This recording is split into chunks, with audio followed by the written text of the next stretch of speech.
ROFR భూముల్లో అక్రమంగా మట్టి తవ్వకాలు చేపడితే కఠిన చర్యలు తీసుకుంటామని వరంగల్ జిల్లా డిఎఫ్ఓ బోగా నిఖిత హెచ్చరించారు. ఎలాంటి ప్రభుత్వ స్కీములకు ఫారెస్ట్ భూముల్లో ఇసుక మట్టి తవ్వేందుకు అనుమతులు ఉండవని వెల్లడించారు. ఎవరైనా అటవీశాఖ నియమ నిబంధనలు ఉల్లంఘించి అక్రమంగా మట్టి తవ్వకాలు చేపడితే వారిపైన కేసు నమోదు చేయడంతో పాటు వాహనాలు సీజ్ చేస్తామంటున్న డిఎఫ్ఓ బోగా నిఖితతో మా Warangal correspondent Harikrishna face to face. Warangal జిల్లా వ్యాప్తంగా మట్టి వ్యాపారుల దౌర్జన్యాలు అయితే పెట్టిపోతున్నాయని కూడా చెప్పవచ్చు. ఇటీవల కాలంలో కూడా వరంగల్ జిల్లా వ్యాప్తంగా కూడా మట్టి దందా చేసే వారు కూడా దాడులకు పాల్పడుతున్న పరిస్థితి ఉంది. ఆ దాడుల్లో కూడా ఇటు అధికారులకు సంబంధించి కావచ్చు, ఇటు జర్నలిస్టుల మీద కూడా దాడులు చేస్తున్న పరిస్థితులు అయితే కోకొల్లలుగా వెలుగులోకి వస్తున్న పరిస్థితి ఉంది. ప్రస్తుతం వరంగల్ జిల్లాలో జరుగుతున్న మట్టి మాఫియా ఆగడాలకు సంబంధించి కావచ్చు, ఇటు మట్టి తవ్వకాలకు సంబంధించి కూడా ఎలాంటి చర్యలు తీసుకోబోతున్నారు, ఇటు ఎఫ్ఆర్ఓ ఫారెస్ట్ భూములకు సంబంధించి కూడా మట్టి దందా కొనసాగుతుంది. అలాంటి వారిపైన ఎలాంటి చర్యలు తీసుకుంటారో అనే విషయాలకు సంబంధించి కూడా తీసుకోవడానికి మనతో పాటు వరంగల్ డిఎఫ్ఓ బోగా నిఖిత గారు మనతో ఉన్నారు. వారితో మాట్లాడదాం. మేడం, చెప్పండి, ఇటీవల కాలంలో వరంగల్ జిల్లా వ్యాప్తంగా కూడా మట్టి దందా అయితే కొనసాగుతుంది. విపరీతమైన దందా చేయడంతో పాటు అధికారుల మీద కూడా దాడులు చేస్తున్న పరిస్థితి ఉంది. అలాంటి విషయాలు మీ దృష్టికి వచ్చాయా? అలాంటి వారిపైన ఎలాంటి చర్యలు తీసుకోబోతున్నారు? మనకి వరంగల్ జిల్లాలో అండి ఎక్కడైనా కూడా అటవీలోంచి రిజర్వ్డ్ ఫారెస్ట్లోంచి మనకి మట్టి తీసుకోవడానికి వీల్లేదు. వీటి రెండింటికి కూడా తెలంగాణ ఫారెస్ట్ యాక్ట్ వర్తిస్తుంది. అలాగే మనకి పాకాల్ వైల్డ్ లైఫ్ శాంక్చురీ పరిధిలో ఎటువంటి ఏరియాస్లో కూడా మట్టి తీస్తున్నట్టయితే అక్కడ వైల్డ్ లైఫ్ ప్రొటెక్షన్ యాక్ట్ కూడా వర్తిస్తుంది. సో మనం ఎక్కడ మన దృష్టికి వచ్చినా కూడా లీగల్గా ఇవ్వడానికి లేదు. సో ఏది అయినా కూడా ఇల్లీగల్గా జరుగుతున్న ప్రతి దాని మీద కూడా యాక్షన్ తీసుకుంటున్నాం. అలాగే వెహికల్స్ ఫారెస్ట్లోకి ట్రెస్ పాసింగ్ చేసినా కూడా, ఇసుక తీసుకెళ్తున్నా కూడా ఇమీడియట్గా సీజ్ చేస్తున్నాం. అది కాన్ఫిస్కేట్ చేసే అవకాశం కూడా ఉంటుంది. ముఖ్యంగా కూడా ఇటు మట్టి దందా చేసేవారు కూడా చెప్పేది ఒకటే, ఇటు ఎమ్మెల్యేలు డబుల్ బెడ్రూమ్ ఇళ్లకు కొట్టమంటేనే కొడుతున్నామంటూ కూడా చెప్తున్నారు. కానీ ఇటు స్థానికులు మాత్రం ఇది డబుల్ బెడ్రూమ్లకు మట్టి పోయడం లేదు, బయటికి దందా చేస్తూ ఉన్నారు, బయటికి అమ్ముతూ ఉన్నారు, ట్రిప్పుల ద్వారా యథేచ్ఛగా రవాణా చేస్తూ ఉన్నారంటూ కూడా స్థానికులు చెప్తున్న పరిస్థితి. ఇలాంటి వాటిపైన మీరు ఏ విధంగా ఫోకస్ పెట్టబోతున్నారు?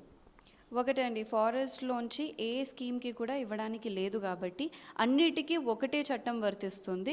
ఫారెస్ట్లోంచి ఇసుక తీసుకెళ్తే మాత్రం ఎటువంటి లీగల్ పర్మిట్ లేకుండా, ఒకవేళ త్రూ ఫారెస్ట్ వెళ్తున్నా కూడా బై డిఫాల్ట్ అది ఫారెస్ట్లోంచి తీసుకువెళ్తున్నట్టే దగ్గరలో ఉన్న రెవెన్యూ రీచ్ మనకి ట్రాన్సిట్ పర్మిట్ చూపించాలి. పర్మిట్ లేని కారణంగా అది ఫారెస్ట్ ప్రొడ్యూస్ కిందనే చూసుకోవడం జరుగుతుంది. సో దాని ప్రకారమే యాక్షన్ తీసుకుంటాం. ఇప్పటి వరకు ఏదైతే ఫారెస్ట్ భూములలో మట్టి తవ్వకాలు జరిపిన వారిపైన ఎంతమంది పైన మీరు కేసులు నమోదు చేశారు? ఏ విధంగా ఉన్నాయి? ఇప్పటి వరకు అయితే మనం ప్రతి చోట మన దృష్టికి వచ్చిన ప్రతి దాని మీద వెహికల్ సీజ్ చేయడం జరిగింది. అది జేసీబీ అయినా ట్రాక్టర్ అయినా అన్నిటినీ సీజ్ చేయడం జరిగింది. మన చట్టం ప్రకారమే, రూల్స్ ప్రకారం ఎంక్వైరీ చేసి అది దేని నుంచి తీసుకెళ్ళి వాళ్ళకి అవేర్నెస్ సెషన్స్ క్రియేట్ చేయడం కూడా జరుగుతుంది. సో దట్ ఇలాంటి తప్పు మళ్ళీ జరగకుండా కూడా ప్రివెంట్ చేసుకోగలుగుతాం. ముఖ్యంగా ఇది ఏదైతే నర్సంపేట నియోజకవర్గం వ్యాప్తంగా కూడా ఇప్పటికే కేసులు నమోదయ్యి బెండెవర్ అయిన పరిస్థితి ఉంది. వాళ్ళ వాహనాలు కూడా పోలీస్ స్టేషన్లో ఉన్న పరిస్థితి ఉంది. కానీ అలాంటి వారు మళ్ళీ బయటికి వచ్చి మళ్ళీ ఇదే దందా కొనసాగిస్తున్నారు. అలాంటి వారిపైన ఏ విధంగా చర్యలు ఉండబోతున్నాయి? మన దగ్గర ఒకసారి ఆల్రెడీ మనకి పిఓఆర్ ఎవరి మీద చేశామో, ఎవరు అఫెండర్స్ ఎవరు ఉంటారో ఆ లిస్ట్ మొత్తం కూడా ఉంది. రెండోసారి సేమ్ అదే ఆఫెన్స్ చేస్తున్నారు అని అంటే వెహికల్ని సీజ్ చేయడం జరుగుతుంది. అది గవర్నమెంట్ ప్రాపర్టీ చేయడం జరుగుతుంది. ముఖ్యంగా కూడా ఈ మట్టి తవ్వకాలు చేసే వారికి మీరు చెప్పే విషయం ఇది, చివరగా మీరు వారికి ఏం చెప్తారు? ఎవరికైనా సరే, ఏ స్కీమ్కైనా సరే మనకి లీగల్గా దగ్గరలో ఉన్న రెవెన్యూ రీచర్స్ నుంచి అందరూ కూడా అందుబాటులో ఉన్నది ప్రొసీజర్ ప్రకారం తహసీల్దార్ గారి పర్మిట్ తోటి మాత్రమే వెళ్ళాలి. అటవీలోంచి తీసినట్టయితే మాత్రం ఖచ్చితంగా అటవీ చట్టాలన్నీ కూడా స్ట్రింజెంట్గా అవి ఫాలో చేయడం పడుతుంది. అలాగే వాళ్ళకి శిక్ష కూడా అలాగే పడుతుంది.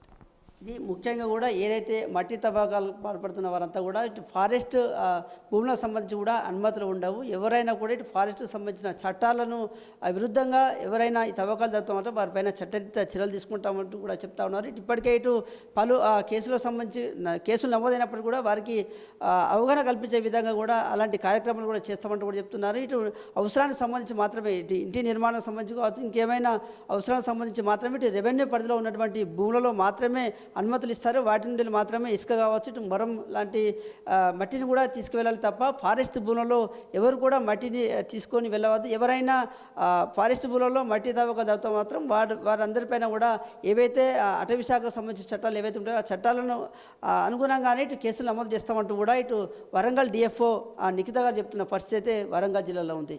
Video journalist Sudheer Tarkrishna, 6 news, Warangal.